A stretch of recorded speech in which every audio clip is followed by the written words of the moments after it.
when you've decided and you completed your spatialization, you can actually render it into a thing called ambisonic B format, and this system also can play back. The ambisonic B format is a file, is it? Yeah, it's a rendered 4 file. discrete track file, which can then be encoded into. That's right, isn't it? Is it yeah, 4? you can record it in AudioScape as a 4-channel QuickTime wave, or 4 Yeah. channel wave. Say that again? It can be rendered into 3D AudioScape as a 4-channel WAV file. Which Right, then can okay, be yeah, yeah. decoded by the program. So in other words, it's just the format like you'd record in stereo, but this is the format we use for immersive three-dimensional sound. Essentially, it's mastered to a 4. So this is the mastered version. So you don't need to. It doesn't need to go through all the processing again, and so you can't see all the visualization. But then it's very easy to play back. It's literally just like playing back an MP3 or something. Much better quality, of course. But. So it's like got a jukebox facility for doing that sort of stuff too, Ah. which is really cool. So anyway, just to explain, we were asked by AT&T to create a piece that would embody a kind of futuristic ambience for their Global Network Operation Centre, kind of new exhibition centre, which is huge, full of all sorts of interactive tables and stuff, all about, you know, trying to sell. It's only for CEOs really. Try and sell them, you know, millions and millions of pounds worth of new kit, basically.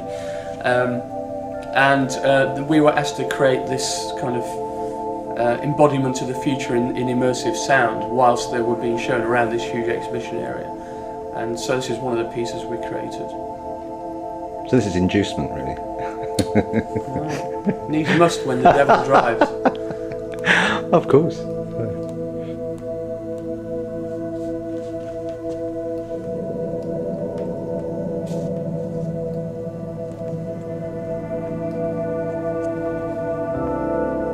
It's quite imaginative of them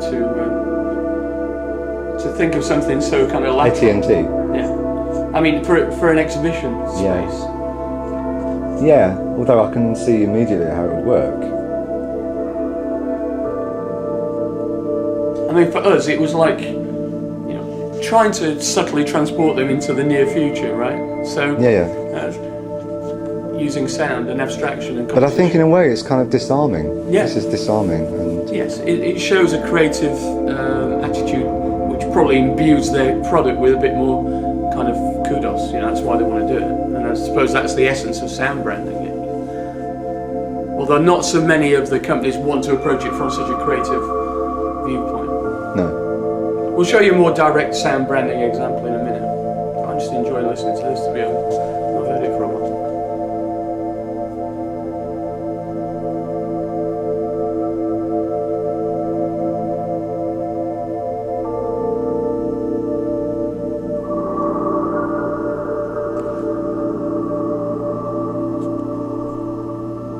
Oh, there were 3 different versions, is that right? And as you progress through this big exhibition space, they got. This is the calmest of the versions for the first section. What's this called? Is it a title? I don't think it does, does it? No, it should have a title. It should be called. TTNA. Sounds like it. No, I won't. So yeah, this is kind of very, you know, in my view, subtly kind of futuristic, and then it gets a little more active as it goes along throughout. So it's like kind of engendering a kind of subconscious level of excitement. Even though it's the same composition, there are different elements coming in later on, a bit more active. And also other sounds from some of the other interactive elements. Yes. Oh yes, we combined. They had a lot of interactive kind of touch tables as part of the whole thing. And we got access to those sound files, so we started taking these sounds, which was, you know, strictly Interactive with who? With these interactive tables, and the designers had their own sound design for these Oh, I see. tables. Some of it, yeah, that's true. But also these things that were located in the tables themselves in speakers. Yeah. As we went through the exhibition space, we made them fly around the room. So it was like suddenly this thing that they'd been concentrated on in a very specific area was suddenly immersing them, and kind of like sprites, you know, sonic sprites. It's quite a nice idea, I think. Sonic sprites. That's another one. Anyway, sorry. You're on an I could alliterative just sit flow. forever listening to this. I just love it. It's beautiful. It's It's very They common. come out hypnotised at It's the very end. common. We were asked to create some music for an award ceremony for BP for their they have 6 core brand values, and they wanted us to compose some pieces for the announcement of the awards and the nominations and then the winner. So we designed some pieces of music that were like tension music. It's about a minute long or so, and then it changed to a more active version of the same piece, a more excitable, hey, I've won type version. All in 3D sound. We were tipped off in advance where the winners were going to be in this big room. Right. And so we told we designed the pieces, we pre-rendered the pieces, and for these tension music, all the different elements of the composition were kind of moving around the room like sonic searchlights, right? And of course, as the sounds came past a particular table, once they got the hang of it, they went, oh, we've won. And then it went away and went, oh, we haven't, no. And then it come back again, oh, maybe we have.